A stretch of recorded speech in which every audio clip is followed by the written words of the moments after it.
Jhunjhunu SP Devendra Bishnoi का भाषण हो रहा वायरल। नवलगढ़ में एक कार्यक्रम में कही खरी खरी एसपी बिश्नोई ने कहा, डीजे ने हिंदुस्तान का बेड़ा गर्क किया है, पूछो मत। शादी के मौके पर दुनालियों के गाने चलते हैं, दुनालियों के गानों पर शादी की बुनियाद रखी जा रही है। ऐसी शादियों का आगे क्या भविष्य होगा, इसलिए संस्कार और संस्कृति को बनाए रखें। 1 महीने पहले शुरू हो जाते थे चंग, वो जमाना था। बिश्नोई मोबाइल और मोटरसाइकिल को लेकर भी दिया बड़ा बयान। बोले, मैंने मेरे बेटे से कह दिया था कि मोबाइल और मोटरसाइकिल मत मांगना। कक्षा 12 तक मोबाइल और मोटरसाइकिल बिल्कुल मत मांगना। मांगी भी नहीं। इकलौते बेटे ने, मांगता तो वो गुद्दी में लगाता खींच के। बच्चों को मोबाइल देकर लाड नहीं कर रहे, बिगाड़ रहे हो आप। मोबाइल दे दिया तो वो सीमा में नहीं है, उड़ान भर रहा है। 18 साल घर में रही बच्ची माँ बाप से मिलने से मना कर देती है, दुख होता है। संस्कृति का ये हो गया कि मैं गंगानगर में था, एक उदाहरण दे देता हूँ आपको। ये डीजे ने बहुत खराब किया हिंदुस्तान को। गंगानगर में रामलीला चल रही, रावण दहन के लिए आपके भगवान राम तीर धनुष लिए हुए आ रहे हैं, हनुमान जी गदा घुमाते हुए आ रहे हैं, पूरा राम दरबार आ रहा है। और उस राम दरबार के सामने रावण का, कुंभकर्ण का, मेघनाथ के पुतले हैं, उनको जलाया जाएगा। और एक मंच लगा हुआ, और उस मंच पे गाना चल रहा, लक 28 कुड़ी था, 47 वेट कुड़ी था। तो मैंने उस आयोजकों से कहा, मैंने कहा भाई यार ये तो कम से कम शर्म करो कुछ तो, इतनी गिरावट तो मत लाओ। अब वो क्यों, गंगानगर पंजाबी इलाका है भाई, पंजाबियों के बोले साहब बीड़ी नहीं कटी होती। तो मैंने कहा तुमको पीले चावल दिए तो बीड़ी कटी करनी है, फंक्शन करो तो घर में कर लो, और अगर पब्लिकली भी करते हो तो कम से कम एक रीति रिवाज, एक दस्तूर। हमारे गुरुजी ने कहा है, जाने गीत विवाह गाइए, आते हैं तो विवाह के गीत विवाह में गाइए। अभी डीजे ने तो ऐसा हिंदुस्तान का बेड़ा गर्क किया है, पूछो ही मत। अब डीजे में गाना चलता है कि चक लो दुनालियां, आज बदला लेना है। और भाई तुम दुश्मनी करने आए हो, रिश्ता करने आए हो। अब जिस शादी की बुनियादी दुनालियों पे पड़ेगी, वो कैसे आगे निभेगी। तो भाई मौके के मुताबिक संस्कार रखो, मौके के मुताबिक।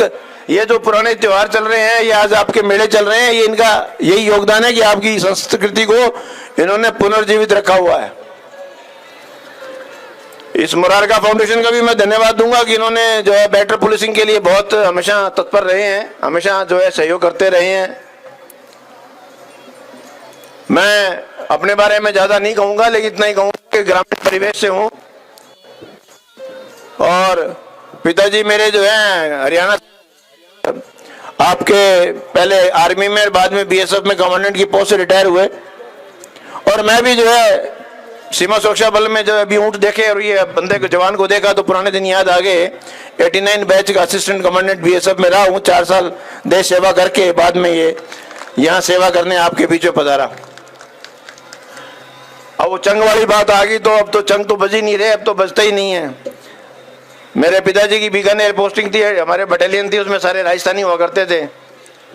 तो 1 महीना पहले चंग बजने शुरू हो जाते थे, दिवाली से, होली से पहले। वो होता था जमाना, वो होता था उल्लास। हमें याद है शाम के टाइम हम बैठ जाते थे, वो सुनते रहते थे बाहर लॉन में, और सामने लाइन्स में, पुलिस लाइन्स में जो है बैरिक में जवानों के चंग थाप बजती थी। तो थाप आज भी याद है, इसलिए वो थाप बजा ली, वरना ऐसे नहीं बजती वो।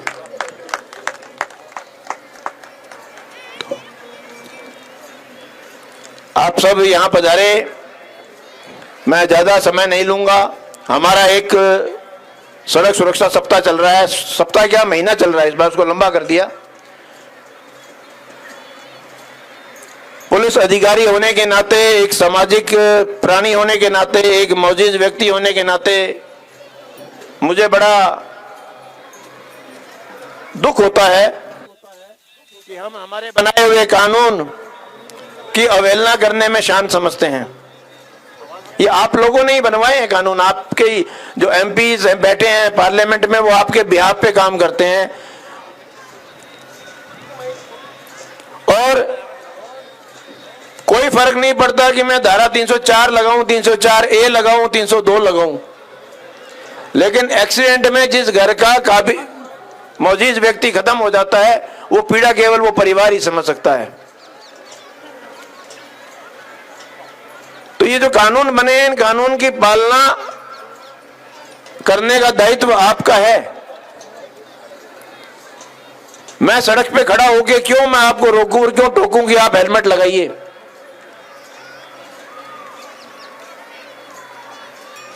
क्या ये जो आदमी बैठे हैं इनकी अपने परिवार के प्रति कोई जवाबदारी नहीं है कि एक्सीडेंट हो गया और मैं मर गया तो मेरे परिवार का क्या होगा? ये जो माताएं बैठी हैं, क्या इनकी जवाबदारी नहीं है कि अपने पति को, अपने बेटे को घर से बाहर निकलते वक्त उसको हेलमेट लगवाने के लिए कहें?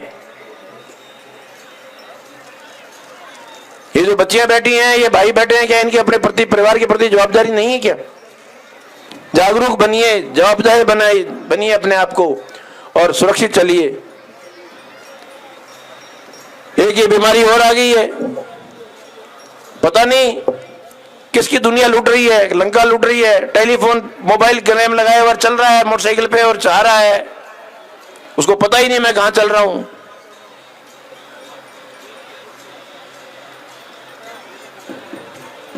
गाड़ी में सीट बेल्ट दी हुई है, उसका प्रॉपर इस्तेमाल कीजिए। हेलमेट के बारे में हमारी बहुत बड़ी भ्रांति है कि साहब हाईवे पे एक्सीडेंट होते हैं, हाईवे पे हेलमेट वाला नहीं मरता, बहुत कम मरते हैं। ये अपनी जो देसी गलियां हैं ना शहर की, इन गलियों में सबसे ज्यादा एक्सीडेंट होते हैं। हम कई बार रोकते हैं, टोकते हैं तो कहे साहब बस भूल गए साहब। अरे भैया तू तो भूल गए, वो यमराज कौन भूल रहा है? बट माफी कौन नहीं, वो सेकंड चांस नहीं देता कभी भी किसी को। अटे जानो साहब और दुकान बस थोड़े गए हो सर भाइयों, गए की तो गारंटी आएगी, गारंटी को नहीं भाई।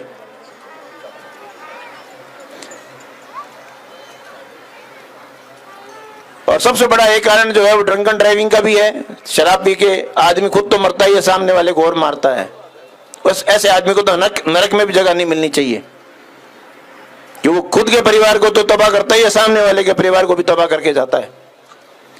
तो ये आप आए हैं मेलों के माध्यम से मनोरंजन करिए, लेकिन चिंतन भी करिए कि हम समाज में कहां हैं, कहां जा रहे हैं, क्या हो रहा है, क्या नहीं हो रहा है। बच्चों को संभालिए। मेरे पास ऑन एवरेज दिन में 3 जोड़े पेश होते हैं कि साहब हमने लव मैरिज कर ली है या हम लिव इन में रह रहे हैं।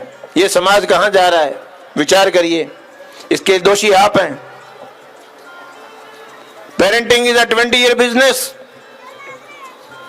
मैंने मेरे बेटे को जो स्कूल में पढ़ रहा था उसको 2 चीज के लिए मैंने मना कर दिया था। एक इकलौता बेटा है, मैंने कहा जब तक कॉलेज नहीं पकड़ ले तब तक मेरे से 2 चीज मत मांगना, एक मोटरसाइकिल और एक मोबाइल। उसको भी पता था बाप के तेवर, उसने नहीं मांगे।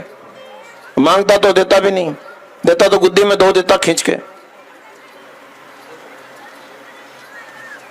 ये बच्चों को लाड नहीं है, ये बच्चों को बिगाड़ रहे हो आप। कंट्रोल नहीं है आपका बच्चों के ऊपर। बच्चा क्या कर रहा है, उसको मोबाइल कर दिया, फ्री कर दिया। वो मोबाइल के जरिए उसकी कोई सीमा नहीं है, उड़ान भर रहा है। वो कहां जा रहा है, क्या कर रहा है, क्या नहीं कर रहा है।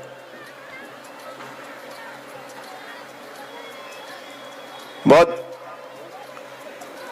दुख होता है जब मैं देखता हूं और फिर माँ बाप हमारे पास पेश होते हैं और रोते हैं कि साहब एक बार बच्ची से मिलवा दीजिए। बच्ची कहती है मैं मिलना नहीं चाहती। जिस साल 18 साल उस घर में रही हुई बच्ची अपनी मां से मिलने से मना कर देती है। ये समाज है हमारा। ये हमने बच्चों को प्यार दिया है, ये लाडपाल किया है हमने, ये हमने बच्चों में कॉन्फिडेंस जनरेट किया है, ये बच्चों की हमने परवरिश की है। चेत जाइए बीबी, आप जागिए, चेतिए, बच्चों के दोस्त बनिए, बच्चों को उनके सुख दुख में, उनके हर चीज में उनको शामिल करिए। कुछ बातें मेरे मन में आई थी समाज के नाते, एक अधिकारी के नाते, एक मुखिया के नाते, मैं जो देख रहा हूं हो रहा है, इसलिए मैंने अपने उद्गार प्रकट किए। आप इस में आए हैं उत्सव में, उत्सव मनाइए। जीवन एक उत्सव होना चाहिए।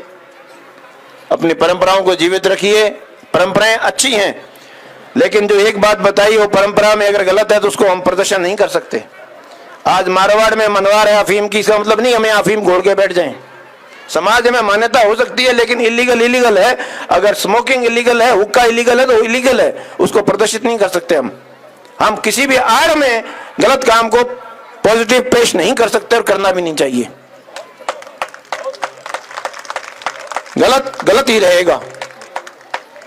नशा गलत है तो है, उसको किसी भी रूप में हम सही नहीं ठहरा सकते।